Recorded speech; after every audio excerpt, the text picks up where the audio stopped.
Bonsoir à tous, soyez les bienvenus sur Maritima, bienvenue à Martigues. Vous le voyez, à proximité du viaduc, on profite de la belle lumière de fin de journée, soleil couchant au bord de l'eau. C'est vrai qu'on a des décors naturels sur notre territoire et on partage ces belles images avec vous. Alors vous le savez, l'actualité est particulièrement chargée sur le plan social, donc au cœur de ce journal du mercredi 20 novembre, on va démarrer par les cheminots qui sont en grève dès ce soir à 20h pour 24 heures. C'est un premier débrayage peu suivi. Ce mouvement national ne devrait pas trop perturber le trafic sur nos rails. Je vous rappelle qu'il consiste à dénoncer le démantèlement du fret. Les précisions avec Flavio Noriga. La grève qui dure une seule journée ne perturbera pas le réseau TGV. En revanche, celui des TER sera légèrement impacté avec 2 trains sur 3 qui circulent dans la région.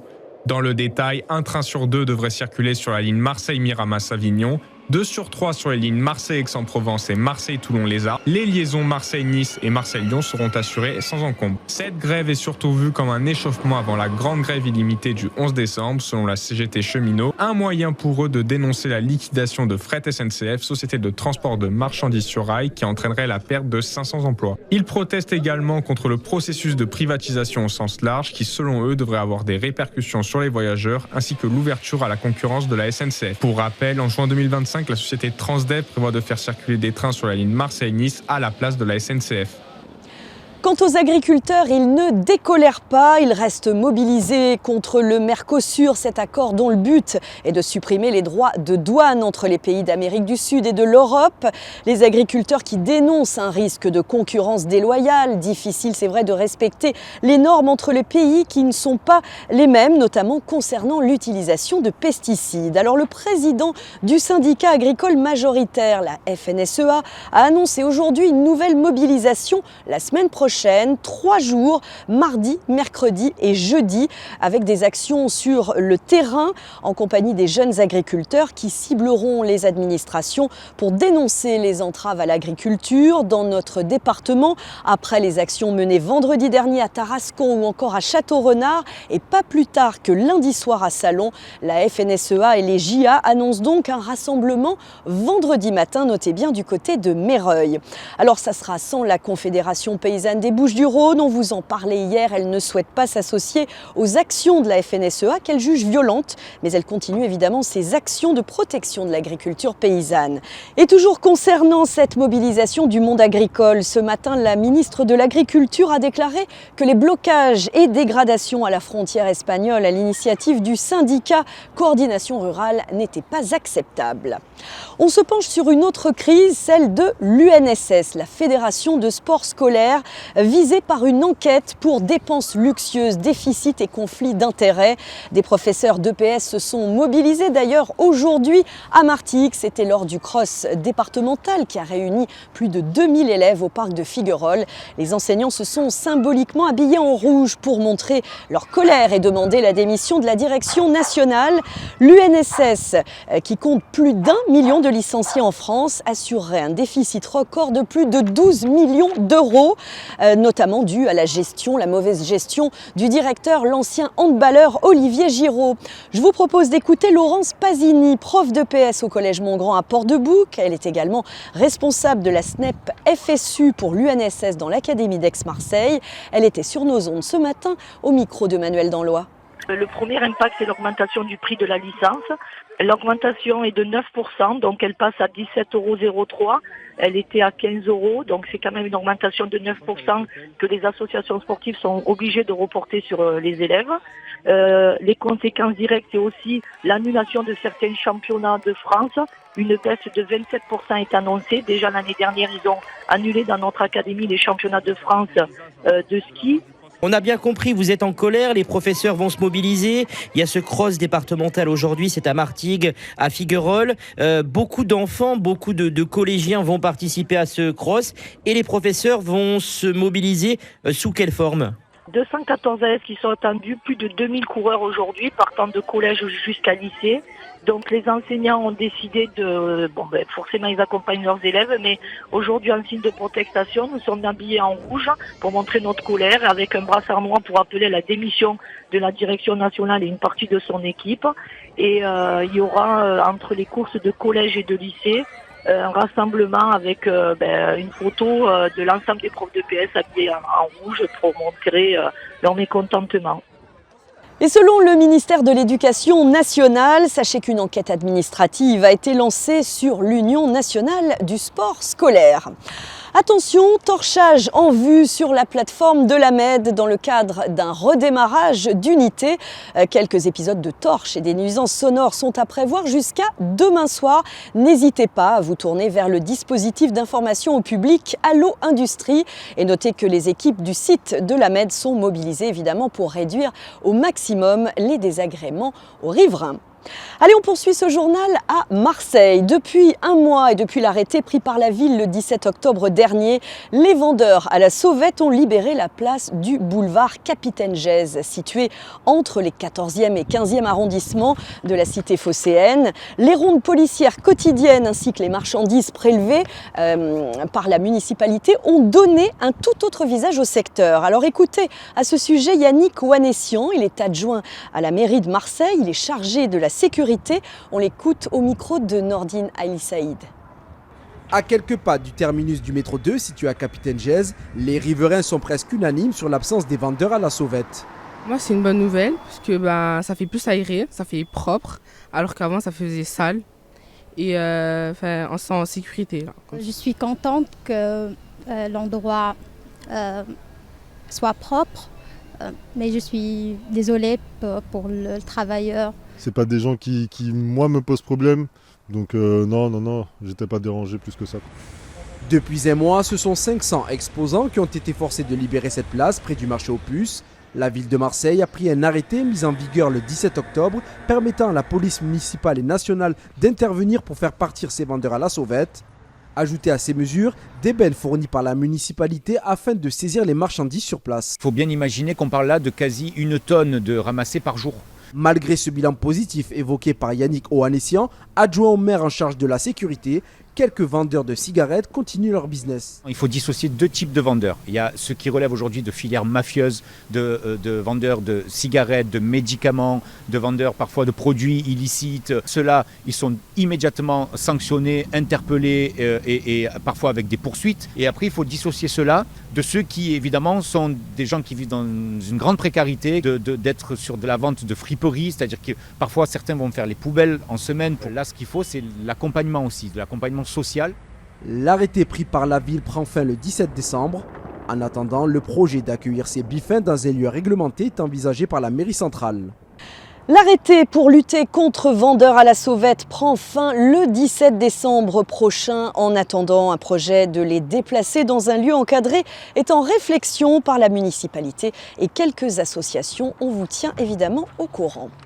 On parle orientation, formation dans cette édition. Si les femmes sont parvenues à s'insérer dans l'industrie, il reste encore un gros travail à faire, notamment sur les mentalités, afin qu'elles ne se censurent pas elles-mêmes en considérant ce secteur comme la chasse gardée des hommes. Afin de susciter des vocations féminines, dès le plus jeune âge, l'association Elle Bouge organise à destination des collégiennes et des lycéennes des visites de sites industriels et techniques, tout ça en compagnie de marraines, des professionnels qui ont réussi dans ces domaines. Une opération de ce type a été organisée à la centrale thermo-frigorifique de l'aéroport de Marignane. C'est la chaudière, la clim et le radiateur du site aéroportuaire de Marignane. Michel Montagne s'est glissé parmi les visiteuses. Solène Emonet, directrice régionale d'Engie Solutions, est l'une des marraines des collégiennes en visite dans la centrale. Quand on lui demande si l'industrie n'est pas un travail de force qui nécessite de gros biscottos, alors là, ça c'est la vision germinale de l'industrie. Aujourd'hui, c'est plus comme ça, je vous rassure. Alors déjà, on a vraiment évolué au niveau des technologies et également en termes de prévention sur tout ce qui est sécurité, etc. Donc nos outils sont de plus en plus adaptés. Typiquement, on porte de moins en moins de sacs de 25 kg, on a des conditionnements en 15 kg, on a la possibilité d'avoir des exosquelettes, mais c'est pour les femmes, mais aussi pour les hommes, parce qu'il faut prendre soin de tout le monde. Et donc ça, je pense que ça, c'est un point qui est important. Alicia et Eulalie font partie de la quinzaine de collégiennes venues de Pérols en Provence. En dépit du cadre très austère de la centrale thermo-frigorifique, leur curiosité a évolué au fur et à mesure de la visite. Au début, j'ai trouvé ça un peu ennuyant et puis la visite, j'ai bien aimé puisque on avançait, on parlait de plein de trucs et donc c'était bien. Alors moi, je me vois pas dans ça, mais c'est pas un truc pour les hommes, c'est équitable, c'est les femmes et les hommes, pas que les hommes. Je trouve que les femmes et les hommes doivent être égaux dans n'importe quel travail. C'est un homme qui nous expliquait, mais il y avait plein de femmes autour et du coup on se sentait pas trop seul. Ça se voyait qu'elles s'y connaissaient, donc c'était agréable de voir qu'il y a plusieurs genres de personnes qui s'y connaissent autant dans ce travail. C'est souvent toujours les hommes les plus forts et tout, donc là oui, on était très fiers que ce soit des femmes ingénieuses et tout. Ça fait toujours plaisir de voir des femmes dans un travail comme ça, surtout qu'on a l'impression que c'est réservé aux hommes, alors que pas du tout. Mais je pense que ça va s'améliorer, enfin on espère. Oui, on espère beaucoup que ça s'améliore. Mais de l'avis des professionnels présents ce jour-là, dans ce domaine de la féminisation, c'est en priorité la mentalité des parents qui doit évoluer. Et on les encourage évidemment, toutes ces femmes, à se tourner vers l'industrie, surtout que sur notre territoire, il y a matière.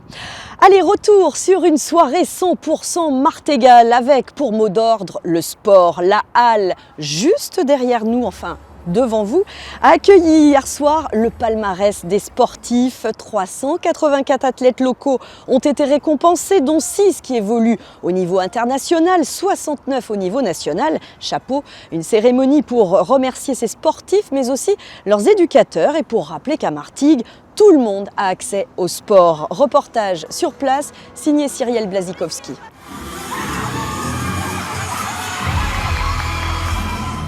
Le sport n'est pas un domaine secondaire ni optionnel. Ce sont les mots de Gaby Charroux, maire de Martigues. Ici, le sport est célébré et encouragé. Eliane Isidore, élue au sport. C'est un moyen de donner à notre jeunesse, à nos enfants d'abord, à travers les centres d'initiation où il y a de la découverte de l'activité physique, puis aux adolescents, puis aux adultes, de trouver une discipline dans laquelle ils vont s'épanouir. On pense que vraiment le sport contribue à la construction de la personnalité des enfants. La construction de leur personnalité, mais aussi de leur palmarès. Thomas Martinez s'entraîne au Martigues Sport Athlétisme et a fini 8e au championnat du monde cette année. Et Martigues a permis mon évolution, c'est même là où j'ai fait ma plus belle année en 2022, où j'ai fait le plus de médailles. Donc oui, le Martigues Sport Athlétisme, même la ville de Martigues a de bonnes infrastructures. Et quand on dit tous les sports, c'est vraiment tous les sports. Naomi, du haut de ses 7 ans, a remporté la 3e place française d'agility avec son chien Lob. Elle nous explique. Je conduis et je cours. Je cours à côté du chien et je joue beaucoup avec mon chien. Cette cérémonie a été l'occasion de célébrer aussi les 60 ans des centres d'initiation sportive qui permettent aux enfants de Martigues de pratiquer gratuitement n'importe quelle activité. Côté scène, regard braqué ce soir sur un Marseillais dont la France a un incroyable talent. L'humoriste Briac, originaire de la Belle de Mai, fait partie des candidats de ce 5e et avant-dernier épisode des auditions.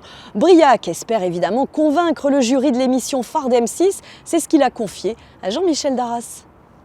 C'est vrai, pour les humoristes, c'est très particulier parce qu'il y a toujours le risque de ne pas faire rire. Mais la production m'a rassuré, m'a dit écoute, de toute façon, ce que tu fais, ça marche, ça va le faire dans notre contexte, on va faire tout pour que ça marche. Et moi, ça faisait 3 ans que j'essayais de faire l'émission. Et les 2 premières années, c'était pas passé, j'arrivais pas à franchir le cap du casting. Et là, cette année, c'est passé. Et voilà, j'ai pu faire une prestation, au moins, où je suis fier de la prestation. Et alors, pourquoi cette passion sur la France a un incroyable talent? Qu'est-ce qui vous plaît tant dans cette émission pour avoir voulu la faire pendant plusieurs fois? Alors moi, je souffre d'un truc qui est clair, c'est un manque de notoriété qui est évident. J'ai gagné à peu près tous les festivals humour qu'on peut gagner en France. J'ai gagné le festival de Marseille, Saint-Sulpice. Et malgré ce, le grand public ne me connaît pas encore. Et là, je me dis, c'est la petite passerelle pour toucher le grand public enfin. Je sais ce que je fais, je sais que je suis drôle, mais juste le grand public ne sait pas que j'existe. Ce que je fais, moi, je fais un numéro un peu visuel, donc c'est assez viral sur les réseaux quand je publie quelque chose. Donc je pense qu'avec l'étiquette Incroyable Talent et ce que je fais, il y a la possibilité que plein de gens découvrent mon univers. Alors qu'en ont pensé les membres du jury? Briac va-t-il décrocher un ticket pour les quarts de finale ou même encore un golden buzzer? Si vous suivez l'émission de près pour la demi-finale, eh bien verdict ce soir dès 21h10 sur M6. Interview complète de l'humoriste marseillais Briac donc à retrouver sur notre site maritima.fr.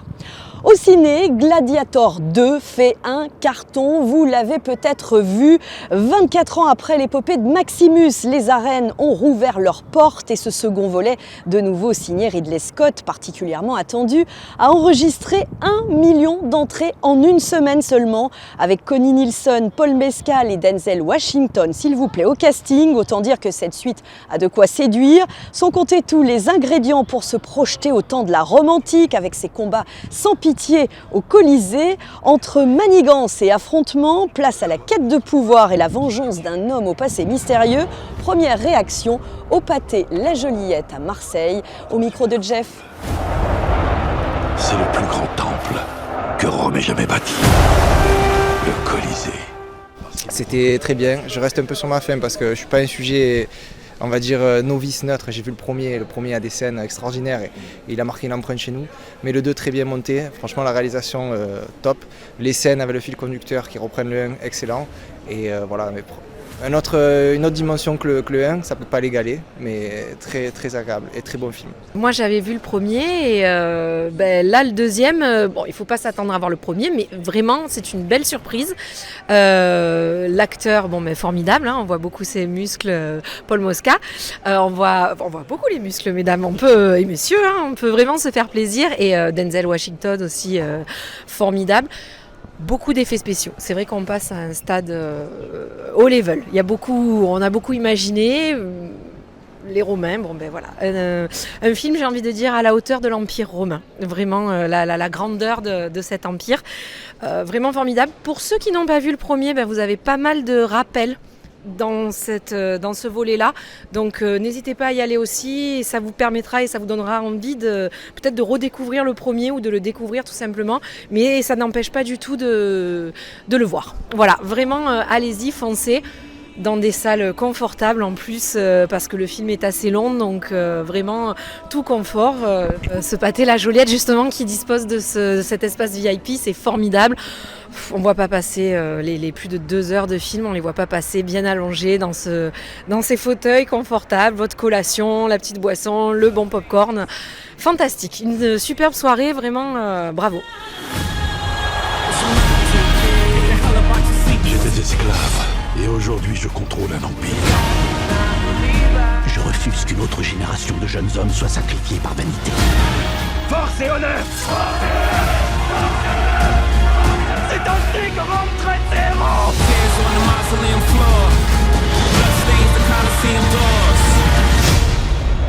Si vous n'avez pas encore vu Gladiator 2, eh bien foncez dans vos salles de ciné. J'en profite pour vous annoncer la grande journée des enfants. Ça va se passer au Pâté Plan de Campagne à la Joliette à Marseille avec 2 avant-premières. Wicked avec Ariana Grande et Nico le Petit Renne, Mission Père Noël. Ce sont les 2 gros films de cette fin d'année. Animation, bonus et cadeaux en prime avec beaucoup de surprises. Donc rendez-vous ce dimanche. Et puis on souhaite un joyeux anniversaire à Dragon Ball.